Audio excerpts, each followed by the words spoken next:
Change is coming, and I've been thinking quite a lot lately of what it really means to tell the truth. There was a shot that was heard worldwide, truly heard worldwide, and many, including myself, mourned while others celebrated. I mean, what kind of world are we living in? Can we still really speak truth in today's culture? Can you still speak truth and hold to what you believe in today's culture? Or are we afraid that something similar might happen to us? I truly reached my turning point, and I think the Lord's been stirring a lot inside my heart, changing a lot. So, truth meets culture. Christ transforms lives. I'm Ryno Fermor, your host, and welcome to Hey Culture. As you can see, today's not a normal episode.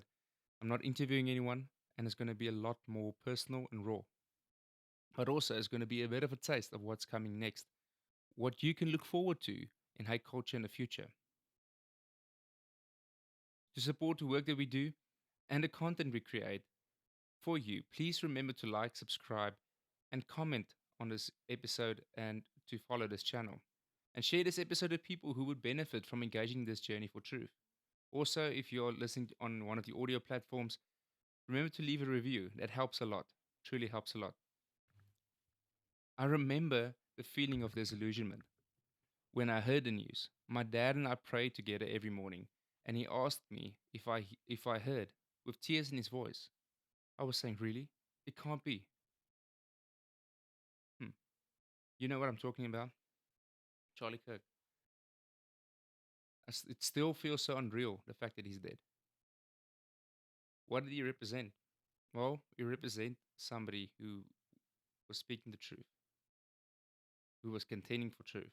He represented somebody who wanted to challenge ideas, somebody who wanted public discourse and debate, somebody who believed in the freedom of speech. That is what he represented.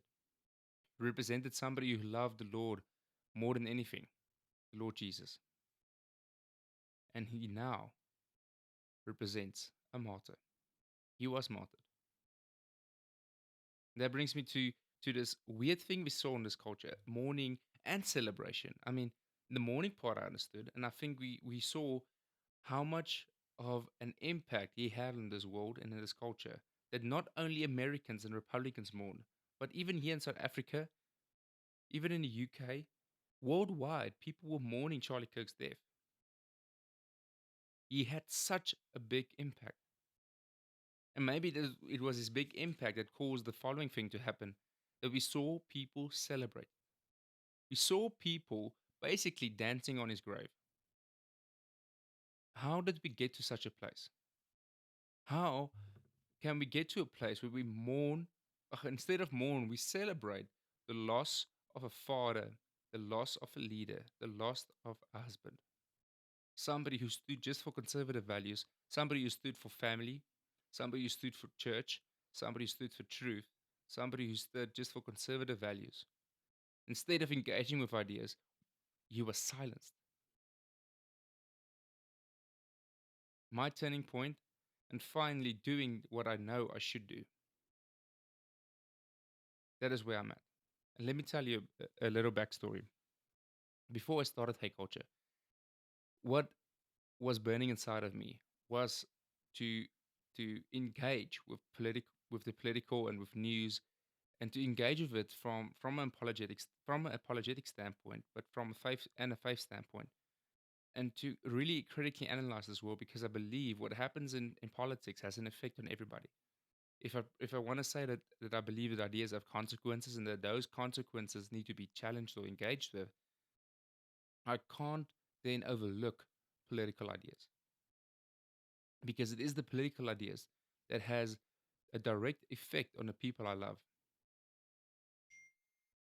It is the political ideas that has a direct effect on the people I care for.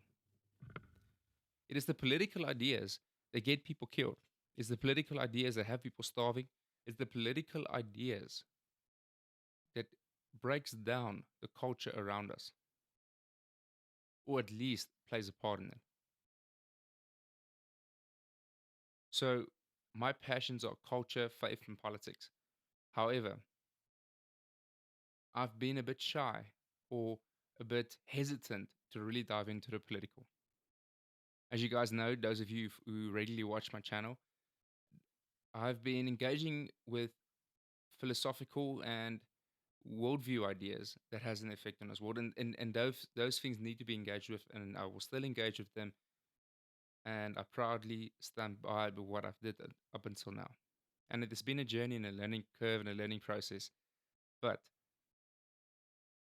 what I was hesitant to do was to jump into doing something political. I did one episode where I interviewed Byron Shepherd. You guys would remember him from Morning Shot. And he spoke about Christian nationalism, but he gave his own distinct definition as to what he means by Christian nationalism. And immediately after that episode aired, people started messaging me and no, this can't be. We don't want this. This is not what Christ would want. And my response back was that you even listened to the episode, because if you listen to how he defined it, I can't see how your takeaway is what you are messaging me about. You only saw the word, got triggered by it, and then went up into a storm and tried to lecture me on it. And that day already, and it was near the end of last year, about a year ago, I already realized that okay, um, if I want to get into political, I'm going to get a lot of pushback. Maybe I should go into it, um, but I was hesitant, and it was fear. And I think the fact that that there's a fear attached to it, I think that actually shows that this is something that I should dive into, because it was easy speaking about the worldviews. It was easy to discuss why the roots of Marxism was bad, but it isn't as easy to discuss how Marxism is played out all around us today in the political. If I really want to be a defender for truth, how can I shy away from what I know has been stirring inside of me for a long time now? And unfortunately, took a shot heard around the world to wake me up. And I've been wrestling with this, but I think I'm on track now. I think I'm on track with what I should do. I think I'm on track with what my mission is. So going forward, this podcast is going to be about culture, faith, and politics. And I want this podcast to be a place where truth meets culture and Jesus transforms lives. And that the political, the talk about culture, the talk about news and analysis, that would be a vehicle that leads people to the gospel. And that this podcast would defend conservative Christian values. I just spoke about what the reaction I saw from when I first dipped into the political. But that was still, I can say, in good faith, the person reaching out to me. Even though I don't agree with them, even though I think they tried to lecture me, but where it really, really became evident that people are not going to like what I'm going to do now is when I started doing YouTube shorts on the political, speaking on mainly what's happening with the Charlie Kirk thing, speaking on all sorts of things. And with Charlie, I actually got a lot of positive feedback, but some negative as well. But then I rested and I made a comment about the Israel thing. Man, oh man, that I received comments back. So here's what I said: Trump brought peace in the Middle East, right? It's the first time, at least in my lifetime, that I know of, that that peace was reached to such a degree that it was reached now in the Middle East. And I think Trump actually, he was deserving of a Nobel Prize for what he accomplished, starting with the Abraham Accords and where we are now with what he accomplished between Israel and Gaza. Yes, and I know it's a messy ceasefire, but it will be a messy ceasefire if you think of the fact that this is not only about the war since October 7th, this has been going on for decades. So it's going to be difficult. It's going to be a rough patch, but I think we're heading in a good direction. And I actually think it depends on Hamas how speedily this would head in the right direction. But my question was, we saw how Hamas came from the underground essentially, out of hiding, when Israel withdrew with the ceasefire. And what did we saw them do? Started killing people who they believed colluded with the Israelites. Starting killing people who they believed were in um, support of the Israeli government. Started killing people who were their political opponents. And my question was, all these people who were raging on about peace in Palestine and the rights of the Palestinians and the Palestinians being killed in genocide and so forth, when they thought Israel was committing genocide, people were up in arms, marching, shouting. Even here in South Africa, Palestinian flags waving the whole damn place. But now that is not Israel doing the killings, Israel withdrew, and Hamas is killing Palestinians. People in Gaza is killed by Hamas. Hamas killing their own people. I just ask, where's the outrage now? Why aren't you shouting for the Palestinian rights now? Why can't you oppose what Hamas is doing? And then I received a comment. I actually received multiple. But the comment labeled me as a paid, actually, he said, F off, you paid Zionist operative. We all know what you're trying to do. I don't know, what do you think I'm trying to do? I was just saying, where's the outrage? But now apparently I'm a paid off Zionist operative, and somebody else jumped in on a follow up short and said, apparently I'm receiving $7,000. Well, if that was the case, please tell me in which bank account, because I could use the money. We could upgrade the studio a lot better if and the equipment a lot better if that was the case. No, I'm not a Zion operative, and I am critical of some Zionist things. Um, but just looking at what's happening and Hamas killing people, I don't think it's an illogical thing to ask. Where is the outrage now? Or was it only because Israel, or you believed Israel was doing it, that you had outrage about it? And it leads me to think, is my next label going to be fascist or Nazi? Because it looks like that is kind of the trajectory we're seeing in politics. The trajectory you're seeing online is that you get these labels, and you get these labels just because you want open dialogue and you want to seek the truth.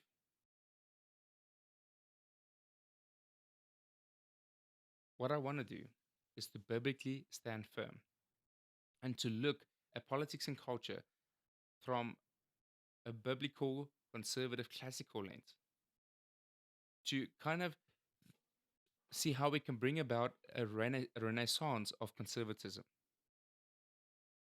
to dive into the classics again, and to start creating a society and a culture that loves truth, that conforms to Christ. And whether it's woke left or woke right, to navigate this world by truth and to respond with truth in love and not hate. And to not go to either one of these extremes, to not go to identity politics to each side, to not copy the tactics of the other side. And I'm speaking now to the woke right, to not copy the woke left's tactics, to cancel, to to um, have this whole identity politics approach, to play the victim, to think that they are these oppressors and the oppressed, to to not fall, don't fall for it. And I'm speaking to the conservatives that are listening. Don't fall for people like Nick Fuentes. Don't fall for the woke right, because they aren't actually conservative. They aren't actually right. They have their own thing trying to break down what is the right.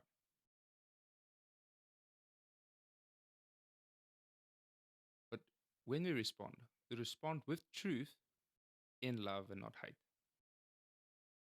I truly want to see change. I truly want to see people come to Christ. I truly want to see that transformation that I spoke about. I truly want to see truth in our culture.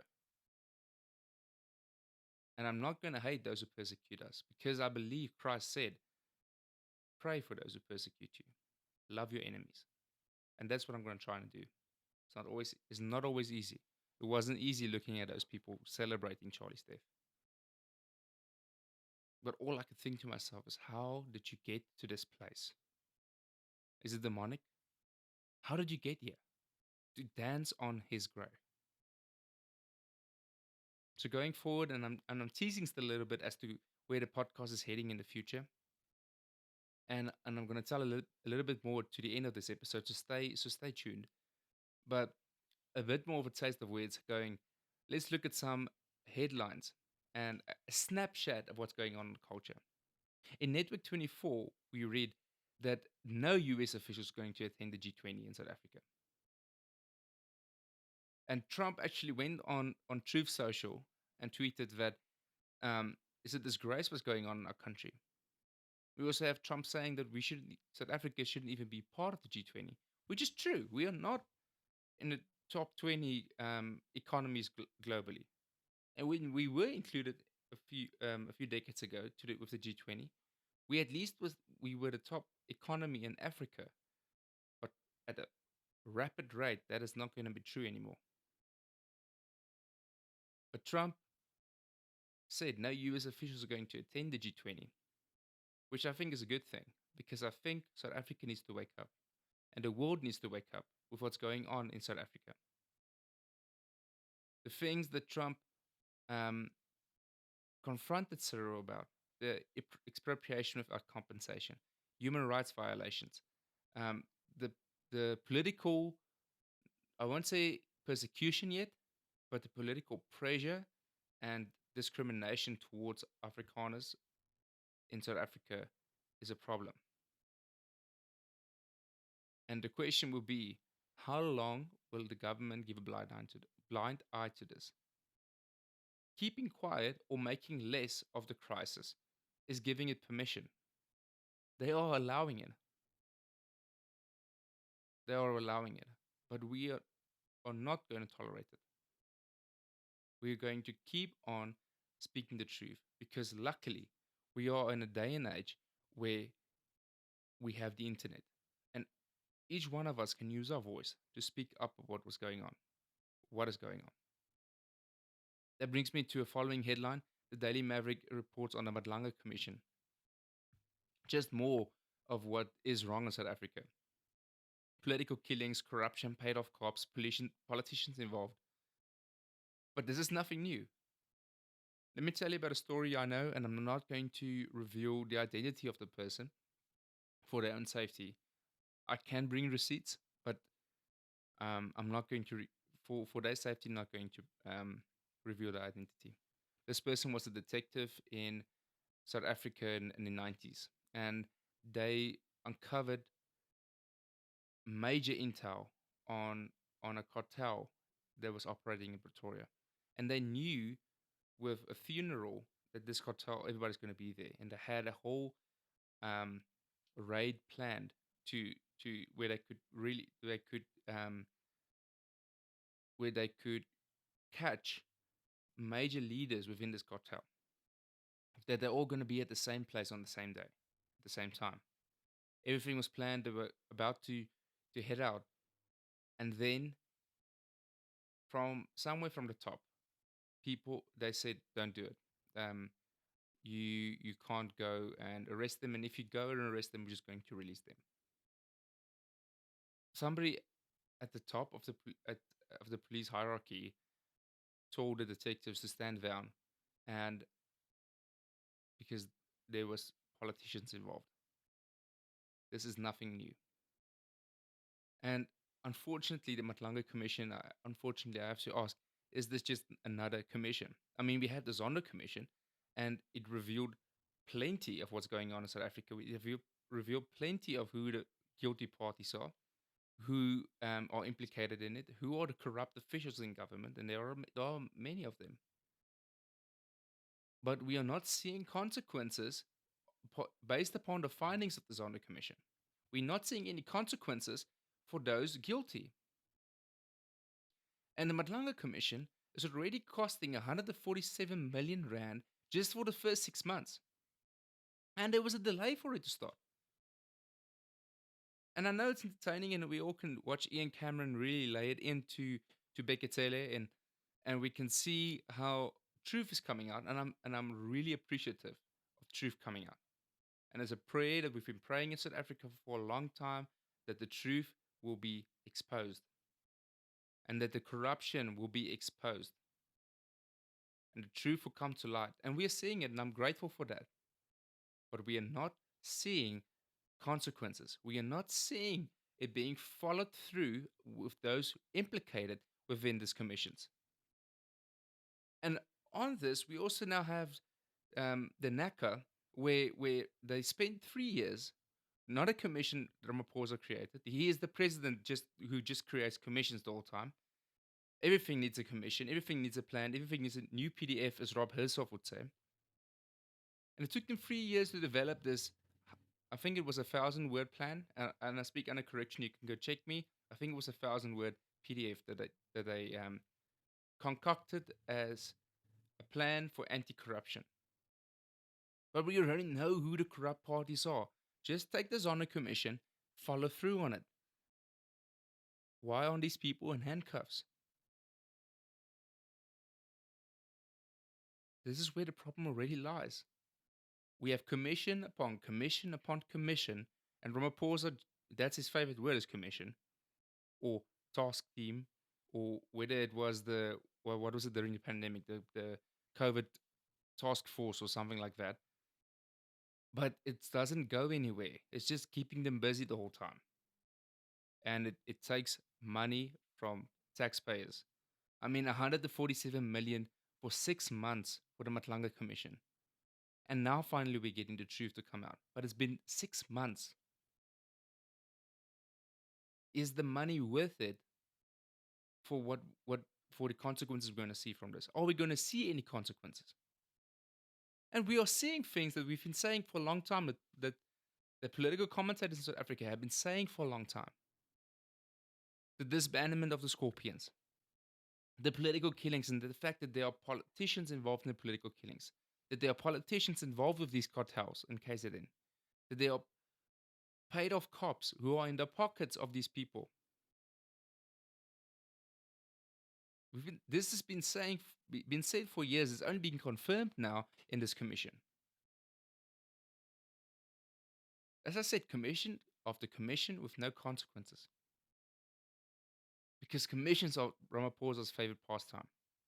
And I'm glad the truth is coming out, but we as voters should then take up our responsibility to hold the ANC accountable. And to hold those who are now in MK, who were part of the ANC, and those who are on the EFF, who were part of the ANC, to hold them accountable. How can we as South Africans still vote for these people? And even Africans, let me speak to you. Because you're going to be like, okay, this Afrikaans white guy is speaking to you now on politics, and what do I know? And we have this whole anti-Western, anti-Afrikaans sentiment, and you think the ANC is African? They're not.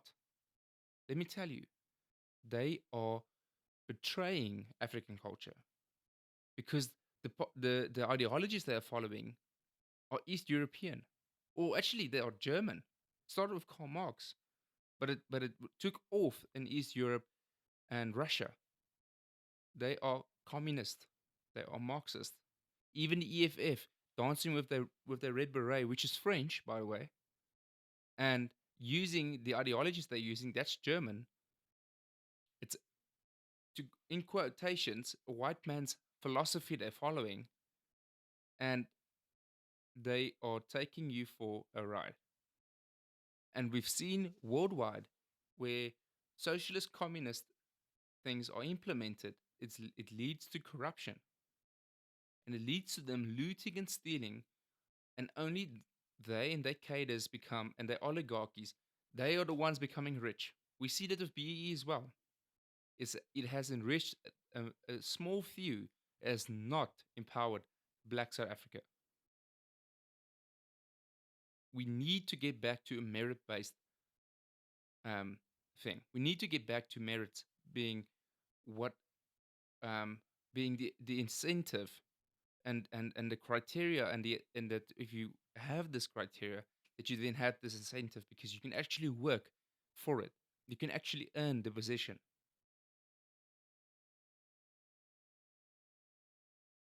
But BE is not working. So stop voting for the ANC. I'm not going to tell you who to vote for, but stop voting for the ANC. Don't vote for MK. Don't vote for the EFF. And I agree with in some degrees with people like Aaron Schutz that we need a new political dispensation. And and I think probably we should get to a place where our country becomes a federation where the different provinces might be states. But up until that point, stop voting for the ANC. Start hurting them by taking votes away. Because that's the only way that the people involved with these commissions will be held accountable. Because we are not seeing the justice system holding them accountable. And if that's the case, these commissions are only taking away your money, your taxpayer money that you worked hard for. Now, that is it on South Africa. Let's look at a couple of headlines worldwide. In the Daily Maverick, they almost celebrated, or or let me tell you what they did. So Zohran Mamdami won the mayoral election in New York, and according to the Daily Maverick, they made history, or he made history, and that is true. But the way they put it in this positive light, the history he made in New York, but the history he made is he is the green red alliance in one person, and people have been speaking about this a long time. This unholy green red alliance, this alliance between Islam and between socialism or communism. And now New York is going to see it in the policies that this man is going to start putting forward. And what's crazy about it is one of the major reasons he actually won this election was because of new New Yorkers. In quotation, new New Yorkers. People who were not born and raised New Yorkers, people who kind of migrated to New York in the past 5 years. And if you want more information on this, go watch Matt Walsh from the Daily Wire recently did an episode on this. But new New Yorkers voted for him, not the old New Yorkers. And my question is, will this cause an exodus from New York to Florida? I think so, but time will tell. How long are we worldwide going to entertain this green red alliance? What you guys are now seeing in America is what already started taking place in South Africa. This green red alliance is in full swing in South Africa. This pro Hamas communist thing that they are holding together is basically politics in South Africa. But now you guys are going to start seeing it on ground level in New York. And my prayers are with you. But my question is, how is it that these ideas still grip people in their youth? I'll tell you how. Go read Ben Shapiro's book Brainwashed. And there you would see he tells you that in the early 2000s already, maybe even the 90s, this pro-Islamist, pro-socialist views were propagated and pushed in universities. And students grow up with this bias towards them. That if you critique them in the early 2000s already, after what happened at the Twin Towers, after 9/11, you're already seen as an Islamophobe. And they are somehow part of the oppressed category when it comes to this Marxist matrix that they of who's the most oppressed person out there. How on earth is Islam in the oppressed category when it's Islam who oppresses, when it's Islam who beheads? How? And I know there are peaceful Muslims, especially in South Africa, and I love them. I do think that they're not following Islam to its core tenets, because I think if that happens, they would also be radical. And the number of radical Islamists are high. It's not a minority group, it's high. So go read Ben Shapiro's book Brainwashed, and then you would see how these ideas propagated on universities started trickling and trickling down and became a flood. And that is what we're facing today. That is why I've been saying on this show for a long time that ideas have consequences and we need to challenge these ideas. We need to. We need to engage with culture, with truth. Then there's a headline from Sky News that's actually there's a bit of humor in it, and the headline reads, "A cup of coffee leads to a sex offender's arrest." And apparently, what happened is this guy, I'm not going to mention his name, but this, you can go read the article. I'll put a screenshot on. Um, he was accidentally released. As to how that happened, I don't know. As to how that can happen, either it's incompetence or I don't know. But a sex offender is accidentally released on the streets, and two people in the public actually tipped off, one the police, and the second one Sky News, that this guy is in this park. And the Sky News reporter went to order a cup of coffee, and while he was ordering the cup of coffee, he asked the people there if they saw this guy, and they said yes, and they led him to where he is. And at first he denied it, and then he said, "Well, it's not my fault they released me. I'm released now." But luckily, the public's tips and coffee saved the day, and this guy's back in jail. But why he was on the streets in the first place, I don't know. That is totally, totally um, unallowable. We can't allow it. It is totally incompetent. Then, last headline for today is that Sky News reports that Turkey issues a warrant for Israel's Prime Minister Benjamin Netanyahu. People are still beating the genocide drum, no matter the facts that comes out, no matter the fact that the genocide thing is contradicted and refuted time and time again. People are still beating the genocide drum. Why? These people aren't interested in facts. They're only interested in an agenda they're trying to push. There is no genocide taking place. This war's been going on for years now. For more than for 2 years now. There is no genocide taking place. But people are probably going to say some things in the comments again. You're welcome. Let's debate it out. Go drop a comment. That brings me now to almost to the end of the episode, and I want to tease a bit about the future vision. So, going forward, as you probably heard in this episode, I'm going to touch a lot more on politics and news. And you also, I'm not going to say how much already because we're still working some things up. But you're going to see more regular episodes, and we're going to rebrand from High Culture to the Ryno Fermor Show. And we're not doing this lightly. It's not about legacy or any such thing. It's because of the direction we're heading. So you're going to see regular uploads of news analysis like we did today in today's episode. And to analyze it from a conservative lens and Christian um, faith lens, and to bring in things about the classical conservatism, the classical foundations of the West, to bring those things in, and to look at culture and how can we bring about this renaissance. But high culture is not going away. High culture is still going to be, and once we launch the Ryno Fermor show, high culture is still gonna be a regular upload where I do in-depth interviews with people on a specific thing, like I have been doing.